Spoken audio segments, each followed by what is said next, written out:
माता पिता का सम्मान। एक बूढ़ी माँ रात को 11:30 बजे रसोई में बर्तन साफ कर रही है। घर में दो बहुएं हैं जो बर्तनों की आवाज़ से परेशान होकर अपने पतियों को सास को उल्हाना देने को कहती हैं। वो कहती हैं, आपकी माँ को मना करो, इतनी रात को बर्तन धोने के लिए हमारी नींद खराब होती है। साथ ही सुबह 4 बजे उठकर फिर खटर पटर शुरू कर देती है। सुबह 5 बजे पूजा आरती करके हमें सोने नहीं देती, ना रात को ना ही सुबह। जाओ, सोच क्या रहे हो? जाकर माँ को मना करो। बड़ा बेटा खड़ा होता है और रसोई की तरफ जाता है। रास्ते में छोटे भाई के कमरे में से भी वो ही बातें सुनाई पड़ती हैं जो उसके कमरे में हो रही थी। वो छोटे भाई के कमरे को खटखटा देता है। छोटा भाई बाहर आता है। दोनों भाई रसोई में जाते हैं और माँ को बर्तन साफ करने में मदद करने लगते हैं। माँ मना करती है पर वो नहीं मानते।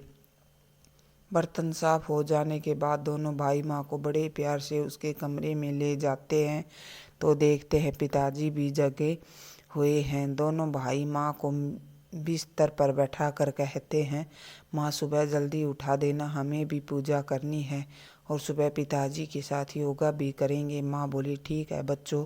दोनों बेटे सुबह जल्दी उठने लगे। रात को 9:30 पर ही बर्तन मांजने लगे तो पत्नियाँ बोली, माता जी करती तो हैं, आप क्यों कर रहे हो बर्तन साफ? तो बेटे बोले, हम लोगों की शादी करने के पीछे एक कारण यह भी था कि माँ की सहायता हो जाएगी, पर तुम लोग ये कार्य नहीं कर रही हो तो कोई बात नहीं, हम अपनी माँ की सहायता कर देते हैं। अगले 3 दिनों में घर में पूरा बदलाव आ गया। बहुएं जल्दी बर्तन इसलिए साफ करने लगी, नहीं तो उनके पति बर्तन साफ करने लगेंगे। साथ ही सुबह भी वो भी पतियों के साथ ही उठने लगी और पूजा आरती में शामिल होने लगी। कुछ दिनों में पूरे घर के वातावरण में पूरा बदलाव आ गया। बहुएं सास ससुर को पूरा सम्मान देने लगी।